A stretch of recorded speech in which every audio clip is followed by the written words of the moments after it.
C'est lui dont il a les devoirs de prendre en charge. C'est lui qui a les devoirs de protéger, d'aimer.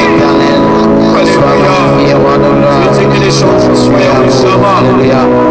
Je dis que les choses soient en je dis que les choses soient éternelles. Je dis que tu as tellement fait des choses. Tu as nous donné merci. Tu as tellement fait des choses. On te dit merci Adonai. Tu as tellement fait des choses éternelles. On te dit merci pour cela tu vas gérer. On te dit merci pour cela Adonai mon Père. Si tu vas nous parler comme nos frères du Nigeria, on dira si on vient emprunter la langue de l'autre côté de l'Afrique sur le Nigeria, on dira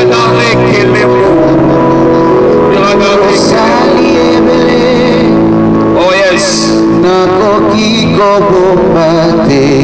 Alléluia. Jésus. Chante avec nous mon cœur. Chante-les en hymne. Oh yes.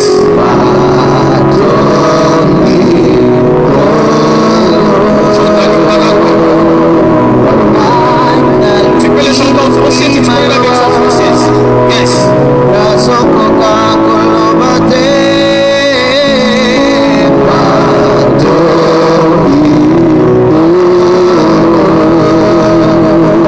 Seigneur, merci. Alléluia.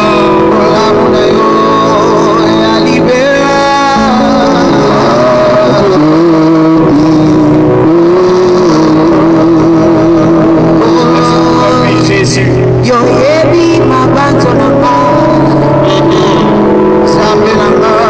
Jésus.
au nom puissant de Jésus-Christ, notre Seigneur et Sauveur. Soyez toujours dans la joie, comme la Bible nous recommande de nous réjouir à tout moment.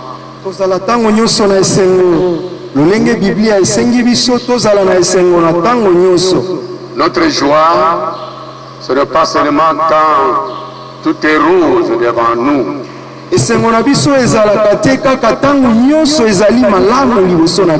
joie ne dépend pas de ce que nous pouvons avoir, de ce que nous pouvons voir comme bien dans ce monde. esengo na biso ezali kouta te na bozwi oyo tokoki kozala nango na se na mwese oyo.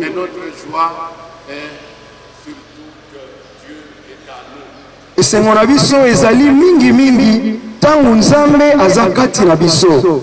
L'Éternel Dieu est avec nous. Yahweh Nzambe aza na biso elongo. Alors nous allons prier pour le message aujourd'hui. Tika tobondela pona liteya na lelo. Éternel des armées, nous sommes aujourd'hui le 7 du mois de juin. Nous venons à toi pour nous recommander tous à toi. Et nous voulons remettre ce mois ici qui a déjà commencé depuis le premier. Et nous voulons, Seigneur, que tu marches avec nous et que tu fasses au milieu de nous et en nous, devant nous, ce que toi tu trouves bon pour la gloire de ton nom. Ce matin, permets que l'onction du Saint-Esprit soit avec nous pour ce message au nom de Jésus-Christ. Amen. La fois passée, on a parlé du rôle du Saint-Esprit dans l'enlèvement de l'Église. Yenga eleki tolobelaki na musala na molimo santu na o etali bonetola mina ecclesia. Je pouvais continuer toujours avec le Saint-Esprit, na koki kokuba kaka na lite wana ya molimo santu, car nous pouvons dire que ce mois de juin c'était mois du Saint-Esprit, en ce sens que la fête de Pentecôte est continuelle. Pamba te tokoki kobenga sanza oyo ya motoba lokola sanza ya molimo santu, pamba te feti oyo ya kita na molimo santu ezali kokuba. Le Saint-Esprit est avec nous jusqu'au jour où Christ reviendra pour enlever l'Église. Molimo santu aza na biso elongo tikino Yesu akozonga konetola ecclesia na ye. Alors quel type d'église sera enlevé? Sika ecclesia nini oyo ekonetolama? Alors nous voulons lire la Bible de Dieu et la Bible dans Matthieu chapitre 7. Tondi totanga liloba na Nzambe na Matayo mokapo nango na motoba. Le verset 21 jusqu'à 23. Talatala nango na tukumi bale na moko tikino tukumi bale na misata. C'est le Seigneur qui est devant le Juif. Yesu nde aza liboso na Bayuda. Ceux qui me disent Seigneur, Seigneur, n'entreront pas tous dans le royaume des cieux, mais celui-là, celle qui fait la volonté de mon Père qui est dans les cieux. Plusieurs me diront en ces jours-là, Seigneur, Seigneur, n'avons-nous pas prophétisé par ton nom? N'avons-nous pas chassé des démons par ton nom? Et n'avons-nous pas fait beaucoup de miracles par ton nom? Alors, je leur dirai ouvertement, je ne vous ai jamais connu. Retirez-vous de moi, vous qui commettez l'iniquité. Cette parole que nous venons de lire est claire.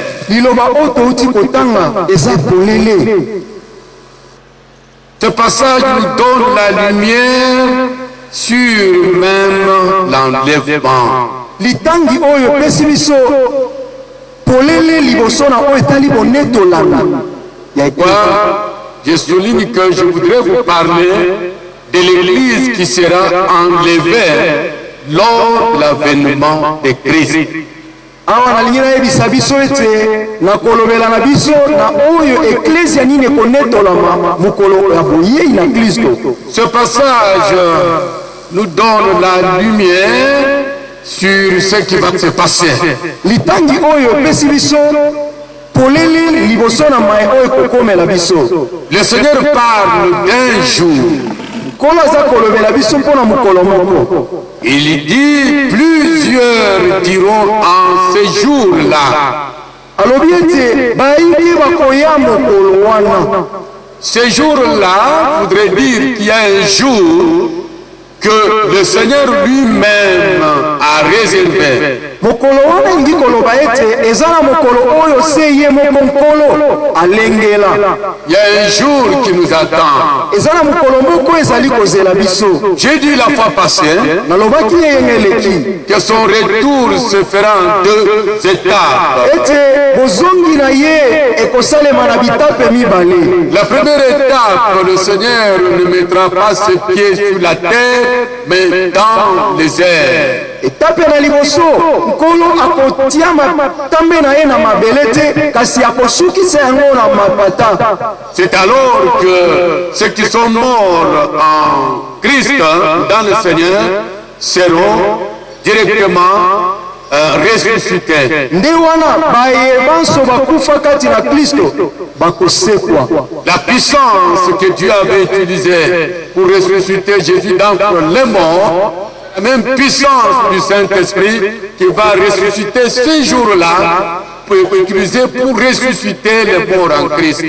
Nguya oyo esekwisaki Yesu kati na bakufu ekozala nguya moko oyo ekosekwisa baye bakufa kati na Kristo mokolo wana Yesu akozonga. Et il va utiliser cette même puissance pour transformer ceux qui seront vivants. Pe akosalela nguya moko wana mpona kobongola baoyo bakozala na bomoi. Et ensemble avec ceux qui nous ont précédés par la mort, et nous allons à la rencontre du Seigneur dans les airs. Nde elongo na baoyo bakenda kotika biso yambo na liwa tokokutana pe tokomata na mapata kokutana na nkolo. Là nous passerons par le tribunal de Christ pour avoir nos récompenses. Wana tokokutana na esambiselo na Kristo mpona kozwa mbano na biso. Alors la deuxième maintenant, avec 16 anges, son épouse pour poser ses pieds sur la terre. Etape ya mibale nde akoya na banjelu na ye na mwasi na ye ya libala mpona kotia matambe na mabele mpona kosukisa nyonso. Alors on nous dit qu'à ce moment-là, babisi biso na ntango wana il y en a qui vont dire, Seigneur, nous avons fait des miracles en ton nom. eza na bamisusu bakoyebisa ye nkolo tala tosalaka bikamwa na kombo na yo. Seigneur, nous avons prêché en ton nom. nkolo toteyaka na kombo na yo. Mais je leur dirai, nakoyebisa bango je ne vous connais pas, nayebaka bino te, loin de moi. bozala mosika na ngai. Parce que c'est ce jour-là qu'il va séparer les brebis d'avec les boucs. pamba te nde mokolo wana akokabola bampate mpe bantaba ya mibali. Ce jugement-là aura lieu, si vous comprenez, après la tribulation et après le retour de Christ. esambiselo wana ekosalema nsima na konyokwama ya makasi mpe nsima na bozongi na ye Kristo. Mais cela nous donne déjà la lumière sur l'église qui sera enlevée. kasi awa epesi biso polele mpo na eklezia ekonetolama. C'est pas tous ceux qui disent croyants qui seront enlevés. eza na baoyo te bamibengaka bango nyonso bandimi nde bakonetolama mokolo. Qu'est-ce que nous pouvons noter comme premier point? nini tokoki kokanga mpo na eteni na liboso? Parmi ceux qui confessent Christ, tous ne seront pas enlevés. na baye nyonso bazali kotatola Kristo na monoko na bango bango nyonso te nde bakonetolama. Ceux qui confessent Christ sans avoir avec lui une relation profonde ne seront pas enlevés. oyo bazali kotatola kaka kombo na Yesu kasi baza na boyokani mozindo na ye te bango nyonso te nde bakonetolama. À chaque fois quand je lis la Bible, c'est toujours ces passages qui m'intéressent. m'interpelle. mbala mingi soki natangi biblia eza litangi oyo nde ebendaka nga mayele. L'apôtre Paul dit quelque part toma polo alobi esika moko que boye j'ai traité durement mon corps alobi nazali koniokola nzoto na ngai afin que je ne sois pas rejeté ce jour-là. atili ete mokolo wana babwaka ngai te. Comment un homme comme Paul dit que je ne sois pas rejeté ce jour-là? ndenge nini moto lokola ntoma polo aloba mokolo wana babwaka ngai te?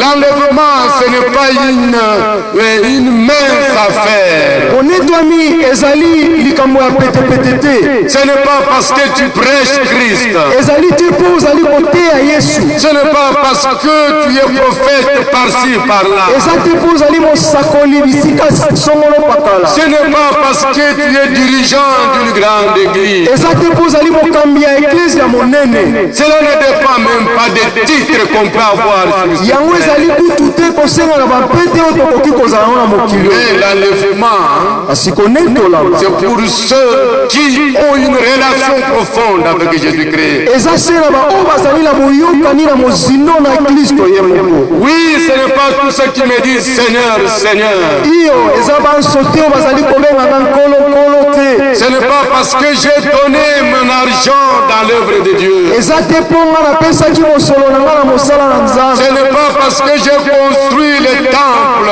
un grand temple pour le peuple de Dieu. eza te mpo nga natongi tempelo monene mpo na libota na nzambe. Aucun temple ne sera enlevé au jour. tempelo moko te ekonetolama mokolo wana. Mais ce sont des femmes et des hommes qui ont marché conformément à la volonté de Dieu qui seront enlevés. kasi ezali mibali mpe basi oyo batambolaki na mozindo na boyokani na nkolo nde bakonetolama mokolo. Qui sont ceux-là que le Seigneur dit que je vous dis que je ne vous connais pas? banani oyo nkolo aza koloba nayebisi bino natikala koyeba bino te? Ce sont des confessants, eza bato na kotatola kaka, des gens attirés par des spectacles, bato oyo bazalaki kobendama kaka na makambo ezali kobeta na miso, des gens à la recherche des solutions pour leurs besoins sociaux. bato oyo bazalaki na posa nkolo asalela bango kaka makambo oyo ezali kosepelisa nzoto na bango. Dès qu'il obtient ce que son cœur cherchait, il n'a plus besoin de continuer dans la relation avec le Seigneur. soki kaka azwi mwa lomeya to mpe bozwi azalaki na yango posa atiki na ye mpe makambo yango ya nzambe. Écoutez bien, bien-aimés, yokanga molingami, une profession de foi, kotatola kondima ya solo, des miracles opérés au nom de Jésus bikamwa kosalema na nkombo na yesu ne sont pas des preuves suffisantes pour authentifier le vrai disciple. yango te nde bilembo oyo ekoki koloba ete oyo azali moyekoli na yesu ya solo. Ce n'est pas parce qu'on t'appelle révérend eza te mpo babengi yo motambolisi monene et que tu sois réellement un bon ministre de Dieu. mpe ozala solo ntoma na nzambe ya solo. Ce n'est pas parce que tu es dans les réseaux sociaux. eza te pamba te yo olekaka na bitando minene to ya mike. Parce qu'actuellement, on passe dans les réseaux sociaux pour se qualifier n'importe comment. pamba te lelo tokomi koleka na bitando ya ike to inene mpo na komibenga nkombo oyo moto Ce alingi. n'est pas ça qui nous montre la preuve que tu es un vrai disciple de Jésus-Christ. yango te nde etalisi biso ete yo ozali ya solo moyekoli malamu ya yesu. Le Seigneur dit, nkolo alobi ces jours-là, mokolo wana je dirais, nakoloba je ne te connais pas. nayeba yo te. Plusieurs exercent le ministère au nom de Jésus. mingi bazali koloba lotombo na nkombo na yesu. Plusieurs prêchent et font des campagnes partout. mingi bazali koteya mpe bazali kosala masanga minene ya kobenda bato koya na Plusieurs réunissent des foules, dirigent des grands mouvements. mingi bazali kobenga bato etuluku minene mpe kokamba bato minene. Plusieurs font des miracles. mingi bazali kosala bikamwa na bikamwa Mais kasi ils sont inconnus du Seigneur. nkolo ayebi bango te ata mbala moko. Les disciples ne sont pas seuls à utiliser le nom de Jésus-Christ. bayekoli bazali te baoyo bango moko bakoki kosalela nkombo na yesu. Pendant que Jésus était avec les apôtres, quand les apôtres se promenaient promener, ntango Yesu azalaki na bayekoli na ye, ntango bayekoli bazali kotambola, ils ont vu quelques personnes aussi qui utilisaient le nom de Jésus. bakutanaki na bato mosusu mpe baza kosalela kombo na Yesu. Heureusement que le Seigneur disait, mais ceux-là qui utilisent mon nom dans les biens, ce sont les noms. Oyo esengo eza pamba te Yesu ye moko olobaki bao bazali kosalela kombo na nga na bolamu baza ya biso. Acte 19 nous montre les enfants d'un sacrificateur qui ont utilisé les noms de Jésus. Mukana na misala ya batoma zomi na libwa etalisi biso bana ya mosakoli to mpe yanga na Nzambe moko oyo basalelaki kombo na Yesu na lolenge na bango. Ils voulaient chasser les démons. Ngai babenga na milimo mabe. Et les démons leur dit, Basi bademo na bayebisi je bango. connais qui est Paul, Nayebi yo bobengi Polo. je connais qui est Jésus. Nayebi yo bozotatola Yesu. Kasi bino boza banani? Bien-aimés dans le Seigneur, Balingami kati na je Kongo. voudrais attirer votre attention Nangina benda bayele na bino. que le Seigneur connaît là où il y a la vraie foi. Ete nkolo ayebi bisika kondima ya solo efandi. Que le Seigneur connaît là où il a déposé sa vraie sémence. Nzambe ayebi bisika nini atiaki nkona na ye ya malamu. Si ce n'est pas encore le temps pour toi d'exercer le ministère, Soki nano ekoki te ntango na yo kosalela lotombo. il est mieux que tu fasses ce que Dieu te donne de faire. Ya motuya sala oyo nkolo asengi yo kosala. Dans l'assemblée de Dieu, Na kati na lisanga na bana. on n'y entre pas n'importe comment. Akotaka bikotela te. Mais nous avons Jésus-Christ par révélation. Kasi toza na Yesu na bomonisami. Nous n'avons pas Jésus parce que nous l'avons étudié. Toza na Yesu te pamba te toyekolaka ye. Nous étudions Jésus parce que au préalable s'est révélé à nous. Toyekolaka Yesu pamba te ye nano amimonisaki epa na biso. C'est pourquoi il dit, Neti nalobi. tous ceux qui ne font pas la volonté de mon Père, Bao nyonso bazali kosala te mokano ya tata na nga. mais la volonté de son Père. Kasi mokano ya tata na ye. C'est quoi la volonté de mon Père? Ezali nini mokano ya tata na nga? Pour entrer dans le royaume de Dieu, Mpona kokota na bokonzi na Nzambe. il faut la volonté de son Père. Bongi mokano ya tata na C'est ye. le deuxième point. Wana nde eteni na mibale. Faire la volonté du Père. Sala mokano ya tata. Si nous allons dans Jean chapitre 6, Soki otokei na mokano na Yohane mokapona motoba. chapitre 6, verset 37, Talatala na 40, talatala na mwa tukumi satu na sambo tikino tukumi ne. on nous dit ceci. Yoka balobi boye. Tous ceux que le Père me donne viendront à moi. Baoyo nyonso tata apesi ngai bakolanda ngai. Et je ne mettrai pas dehors celui qui vient à moi. Mpe nakobwaka libanda te baoyo nyonso bayepa na ngai. Car je suis descendu du ciel pour faire non ma volonté, mais la volonté de celui qui m'a envoyé. Pamba te nakiti na lola mpona kosala mokano na ngai te kasi mokano ya tata oyo atindaki ngai. Or, Zoka. la volonté de celui qui m'a envoyé, Mokano na nani oyo atindi ngai. c'est que je ne perds rien de tout ce qu'il m'a donné, Ezali ete nabungisa moko te na baye nyonso apesi ngai. mais que je le ressuscite au dernier jour. Kasi bango nyonso nasekwisa bango na mokolo na suka. La volonté de mon Père, Mokano na tata na ngai. c'est que quiconque voit le Fils Ete moto nani oyo amoni mwana et croit en lui, mpe andimeli ye et il a vie éternelle. azwa bomoi na seko. Et je le ressusciterai au dernier jour. Mpe nakosekwisa ye na mokolo na suka. Vous entendez ce que le Seigneur dit? Oyoki nini nkolo alobi? Que c'est le Père qui lui donne les disciples. Ezali tata nde azali kopesa bayekoli. L'entrée dans le royaume de Dieu Bokoti na bokonzi na Nzambe commence par être d'abord enfant de Dieu. ebandi nano ya kozala mwana na Nzambe. Comment être enfant de Dieu si tu n'as pas donné ta vie à Jésus-Christ? Ndenge nini ya kokoma mwana na Nzambe soki opesi bomoi no te na Yesu? Et il faut qu'on se donne à Christ, qu'on l'accepte. Bongi nano komipesa epa na Yesu mpo ndimela ye.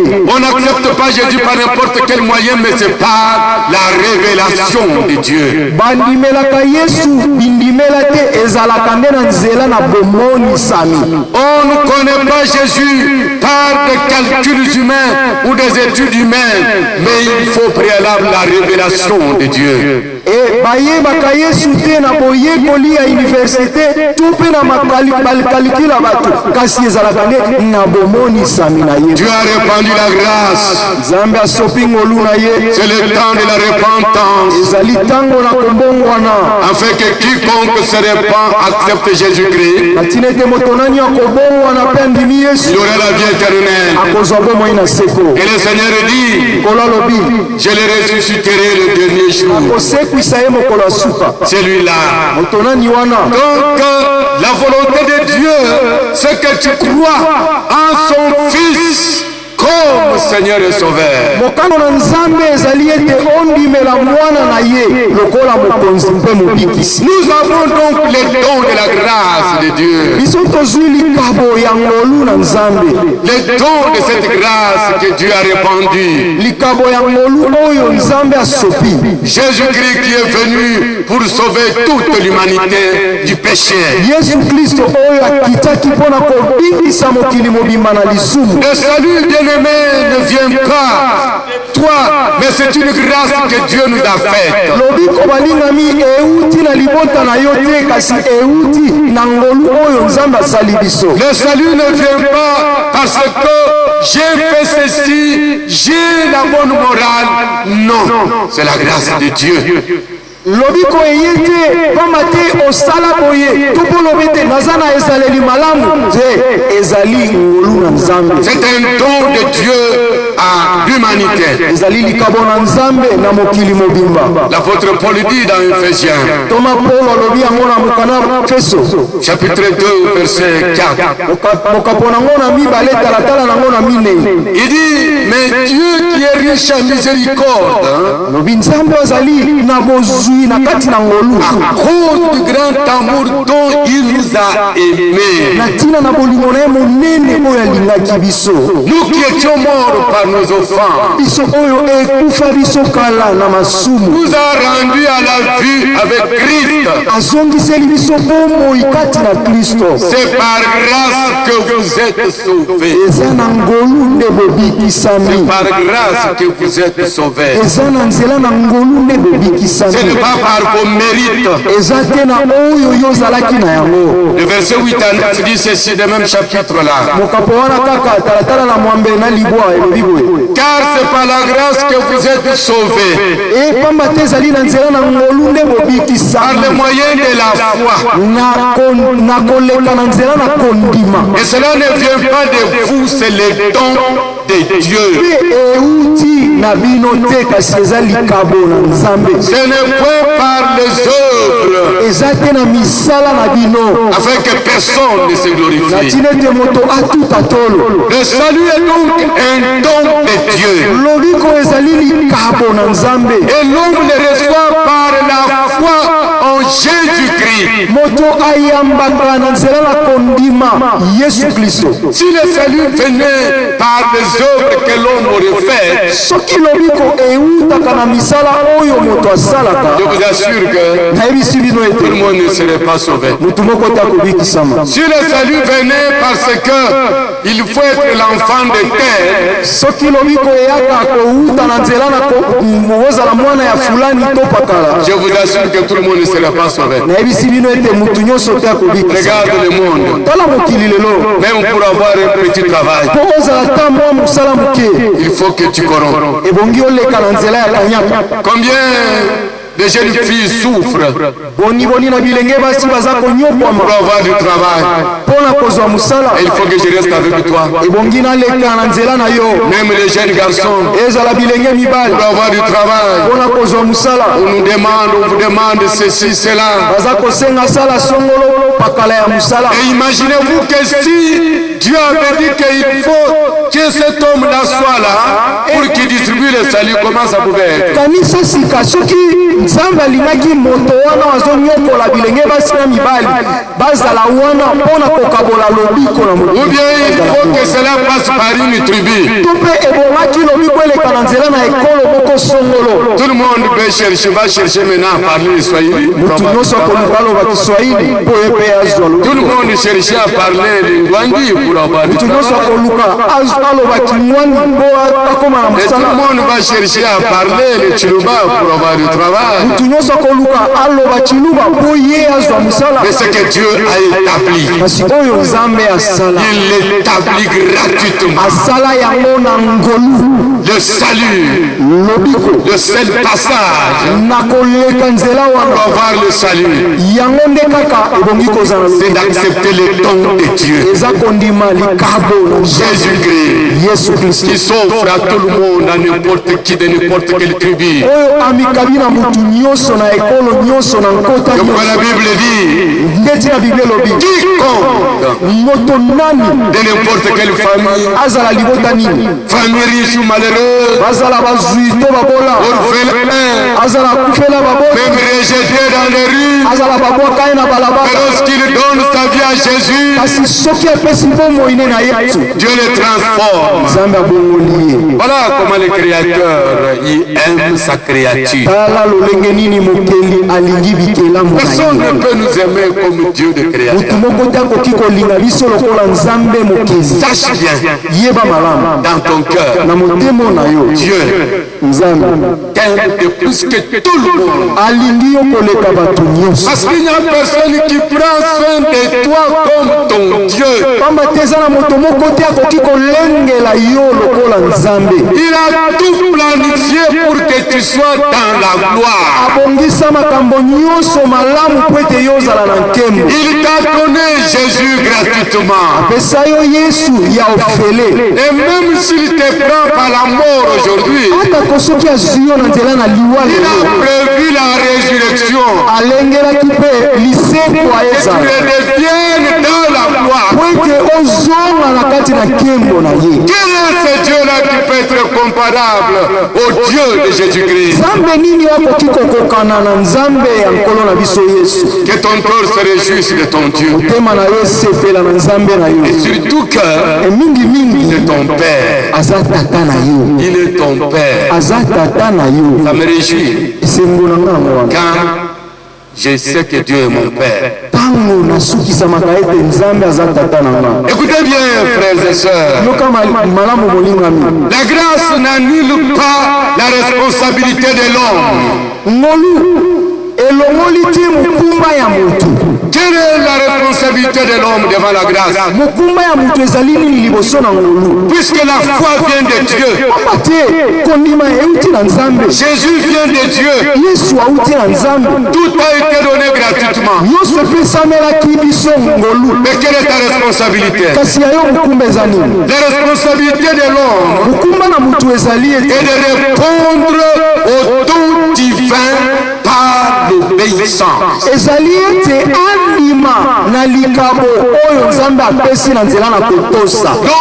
L'obéissance kotosa à la parole de Dieu. na liloba na nzambe. Quand Moïse a élevé le serpent de rein, ntango mose atombolaki nyoka na motako ce n'était pas un serpent réel, ezalaki nyoka ya kotambola te un symbole. kasi ezalaki elembo. Mais qu'est-ce qui a porté la guérison aux gens? kasi nini ezalaki kopesa lobiko na bato. Moïse avait dit, celui qui va regarder au serpent, mose alobaki moto oyo kotala nyoka na motako wana celui-là sera guéri. moto wana nde akobika. Alors, qu'est-ce qui a porté la guérison? nini ezali komema lobiko. C'est l'obéissance à la parole que Moïse avait dite. ezalaki kotosa liloba oyo mose abimisaki. Dieu lui avait dit, dites aux gens de regarder au serpent que tu vas élever. nzambe ayebisaki eyebisa na bato nyonso oyo nyoka aswaki batala nyoka na motako. Toute personne qui a obéi à cela moto nyonso atosaki na yango a été guérie de ce plaies, abikaki na bapota na de ye tes problèmes. na mitungisi na Et ye même aussi, lolenge moko Jésus mpe avait dit, yesu alobaki le Fils de l'homme sera élevé comme Moïse avait élevé le serpent. mwana na moto akonetolama lokola mose anetolaki mpe nyoka na motaka. Alors c'est à l'homme d'obéir à la parole de Dieu. sika eza nde na moto atosa nde liloba na La nzambe. parole de Dieu, c'est quoi? C'est sa volonté. liloba na nzambe eza nini? Eza mokano na ye nzambe. Accepter Jésus-Christ à la croix. ndima yesu na ekulusu, Accepter l'œuvre qu'il a faite à la croix. ndima mosala oyo yesu asalaki na ekulusu. À ce moment-là, tu es guéri. na mokolo wana obiki. Donc, la responsabilité de l'homme, c'est d'obéir. yango wana bokumba na moto ezali kotosa. Obéir à Dieu, oyeba kotosa na c'est nzambe. mettre de côté ce que ton cœur aime profondément. ezali kotia pembeni ezala mosika maye oyo motema no elingaka. Et accepter ce que Dieu veut que tu aimes. mpe kondima oyo nzambe alingi yo olinga. Un jeune homme riche est venu voir Jésus. elenge moko kozwi azaki na Il voulait avoir la vie éternelle. nyaki azwa bomoi na seko. Jésus lui dit, tu connais les commandements? yesu ayebisi ye me oyebi mibeko. Il a dit oui. alobi ya solo. Et Jésus lui dit, yesu ayebisi ye une seule chose te manque. eloko moko ezangi. Va, kende vends tout ce que tu as. teka nyonso oza nango, Donne ça aux pauvres. pesa yango na babula. Viens. mpe yaka. La Bible dit qu'il est parti tout triste biblia elobi ete akendeki mawa parce qu'il avait beaucoup de biens. amati azalaki na bozwi ebele. Vends ce que tu possèdes. kende teka nyonso ozali na yango. Est-ce que Jésus voudrait dire qu'on ne peut pas posséder des choses? nini okanisi yesu alingi aloba na biso ete bongi nde kozala na biloko? Non. ye yango te. Pas avoir beaucoup de biens, c'est Dieu qui les donne. okoki kozala na bozwi ebele, nzambe nde apesaka. Mais qu'est-ce que Jésus disait? kasi nini oyo yesu alobaki? Il faut que ton cœur soit prêt à renoncer à tout ce à quoi Christ te demande. ebongi motema na yo ezala ya kolengelama ebwaka nyonso oyo nzambe akolinga yo bwaka. Il faut que Dieu soit au-dessus de tout ce que tu aimes. ebongi nzambe azala likolo na nyonso oyo omoni olingaka. Abraham, Donne-moi ton fils unique, pesanga mwana na yo moko celui que tu aimes là. oyo yo olingi wana. Et Abraham a montré que Dieu est au-dessus de tout ce que moi j'aime. e abraham atalisaki ete nzambe aza likolo na nyonso oyo nga nalingaka. Dieu dépasse même le fils qu'il m'a donné. nzambe aleki mwana oyo Il faut que tu obéisses à Dieu. ebongi na ndima na tosa. Et il est allé avec l'enfant. mpe akendeki na mwana Il a même mis sur l'autel pour l'égorger. atiaki ye likolo na etumbelo mpo na kokata ye C'est motu. quand il voulait faire, eza ntango alingaki kokata ye il a eu une révélation profonde. nde azwaki emoniselo ya mozindo sika. Dieu se révèle à lui. nzambe amitalisi kati na ye Ce que Dieu veut, oyo nzambe alingi. que tu sois prêt à renoncer à ce que ton cœur aime, ce que Dieu n'aime pas. alingi ozala pene ya kowangana nyonso oyo ye alingi te. Aujourd'hui, lelo il est difficile. ekomi mpasi. L'église est pleine de professants. eklesia etondi na bato mingi oyo bafandi Des gens qui dansent, baza kobina, des gens qui chantent, baza koyemba, mais ils ne vivent plus. bazali kobika mbulungana, Ils vivent plein d'iniquité. bazali kobika ebele na bosoto. Et le Seigneur dit, ces gens m'honorent des lèvres. nde nkolo alobi bato bazali kotatolanga kaka na monoko, Et du dedans, je ne suis pas là. na mosino ya mitema na bango nazali te. Dieu doit être dans ton cœur, nzambe ebongi azala na motema na dans la yo, vérité. na kati na bosolo. J'aime Dieu. nalingi nzambe, Je suis prêt nandimi à abandonner tout ce que Dieu n'aime pas. nabwaka nyonso oyo nzambe nanga alingi te. Qu'est-ce que tu as déjà abandonné nini oyo otika dans ta vie na bomoi na yo qui montre que tu aimes Dieu? oyo ekotalisa solo ete yo olingaka nzambe. Avant le confinement, yambo konfinima ezala pour que tu viennes à temps à l'église, hein, mpo okóma na ngonga malamu na eklese, c'est vraiment un problème. eza mpasi. Il y en a même qui disaient, pasteur, le temps, il est maintenant temps, parce qu'on a beaucoup à faire. eza misusu bazaki koloba pasteur ebongi sika tolimbisa mateza la mukuse po ete toa makambo ebele tosala. Donc on aime autre chose de plus que le temps qu'on doit passer avec Dieu. Mutu alingi makambo mosusu koleka tangu munene akoki kolekela. David alobi je suis dans la joie natondaka na esengo quand on me dit d'aller dans la maison de l'Éternel. tangu bayebisaka ngai tokende na ndako na Yawe. Et aujourd'hui lelo le confinement a bien fait. confinement esali malamu. Dieu venait tous les temps de faire ça. sika okoki kosala nyonso olingaka.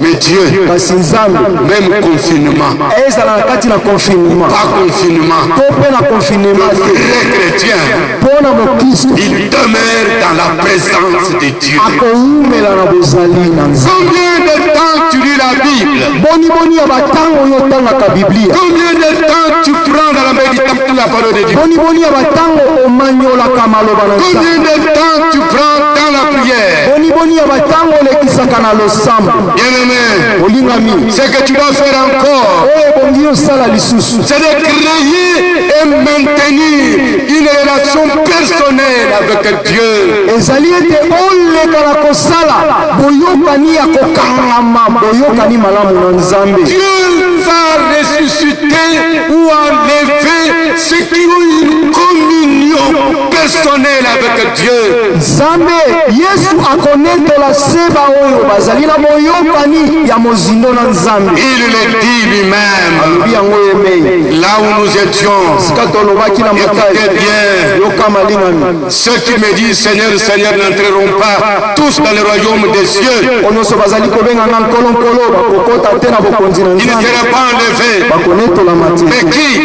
kasi banani Celui-là seul. Il dit pas seul. Il dit pas seul. alobi te bao wana alobi bao wana te kasi alobi kaka oyo wana. Donc la communion doit être individuelle. koloba ete boyokani ebongi ezala yo moko. Oh, que Dieu soit loué. nzambe azwa lokumu. Le confinement a bien fait. konfirme esali malamu. Maintenant, on va voir ta communion individuelle avec Dieu. tomona boyokani na yo moko na Il nzambe. y en a qui sont chrétiens que dans la masse. eza na bamisu bazaka bakristo kaka na kati ya etulu. Maintenant, kasi sika Dieu va voir si tu es vraiment un vrai disciple. nzambe akotala soki oza moyekoli ya Il so. dit celui-là seul alobi kaka oyo wana qui fait la volonté de mon Père qui est dans les cieux. oyo azali kosala mokano na tata na ngai aza na likolo. La volonté de son Père, mokano na tata na ye c'est de vivre la vie de prière. ezali kobika bomoi ya losambo. La volonté de son Père, mokano na tata na ye avoir une résistance dans la foi, quelles que soient les circonstances. ezali koyika ngwi na kati na kondima ata komipepe. Même si celui-là pouvait partir, mais nous nous demeurons dans la foi. ata oyo wana koki kopengwa kasi biso Quel tokotikala. que soit le moment, quel que soit le temps que le confinement va prendre, je suis dans la foi. ezala konfinima eumela ezala ekoya mokuse ezala ekozala ndenge nini natikala ngwi na kondima. Et qu'est-ce qu'il faut faire? sinasala nini? La pratique d'une foi vivante. koyeba kosalela kondima oyo ya bomoi. C'est-à-dire la foi qui parle par des actions. kondima oyo ezali koloba na nzela na misala. Ah, on ne soutient pas l'œuvre de Dieu seulement quand nous venons ici. basunga kaka mosala nzambe te kaka soki toya wana. C'est vraiment difficile maintenant. lelo ekomi mwa pasi. Même pour téléphoner quelqu'un, lui dire bonjour, et vous allez. ezala kobenga mutu na alo koloba boni bolamuki bien. Dieu veut voir ta foi vivante. nzambe alingi amona kondima na yo na bomoi. Parce qu'il y a des choses qui vous attendent. mamba te eza na makambo ezali kozela yo. Et il faut avoir une vie de sanctification progressive. kasi ebongi ozala na bomoi ya kobulisama ya mikolo na mikolo. Bien-aimé dans le Seigneur, olingami kati na nkolo. l'enlèvement est pour le vrai disciple.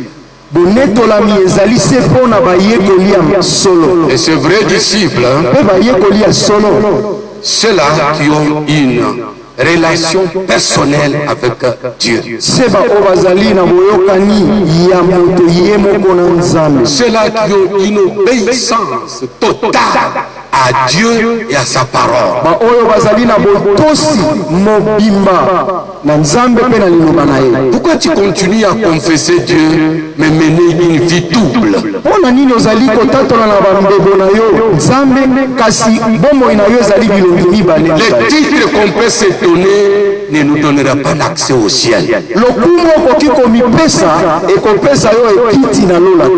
Mais la vie de sanctification entre dans ta conscience. Une réflexion profonde sur ta manière de vivre avec Dieu pendant ce confinement ici.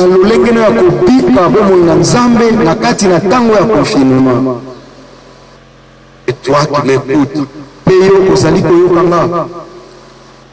es-tu un croyant confessant ou un vrai croyant de Christ?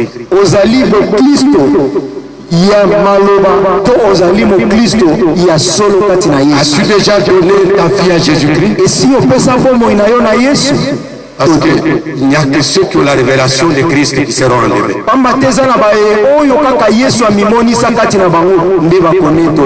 Je voudrais prier pour toi. Ce que Dieu veut, ta repentance. Ce que Dieu veut, ton renoncement à tout ce que le monde aime. Et Dieu va t'agréer. Je vais prier maintenant. Éternel des armées, Dieu Tout-Puissant, pardonne à mon frère et à ma soeur et tous ceux qui l'avaient commis qui ne t'agréent pas. Mais il veut maintenant prendre une autre décision pour suivre Jésus. Manifeste en lui une vie du Saint-Esprit. Pour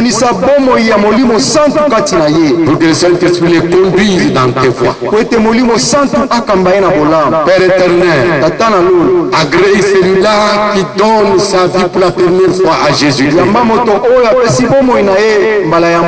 Touche son cœur, afin que sa conversion soit profonde dans toute sa vie. Un changement radical pour suivre le Seigneur Jésus. Bénis ton peuple au nom de Jésus-Christ. Amen. Amen. Acclamons le Seigneur Jésus. Merci beaucoup pour aujourd'hui. Et je voudrais tout simplement vous donner une nouvelle, bien que cela aussi est difficile. Mais n'oublions pas que le Seigneur avait dit que je viendrai vous prendre. Il veut nous prendre avant l'enlèvement, par la mort, mais ce jour de retour, les morts ressusciteront.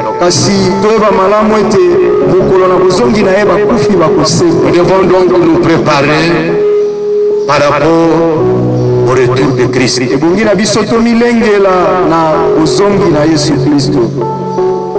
Notre sœur, notre maman,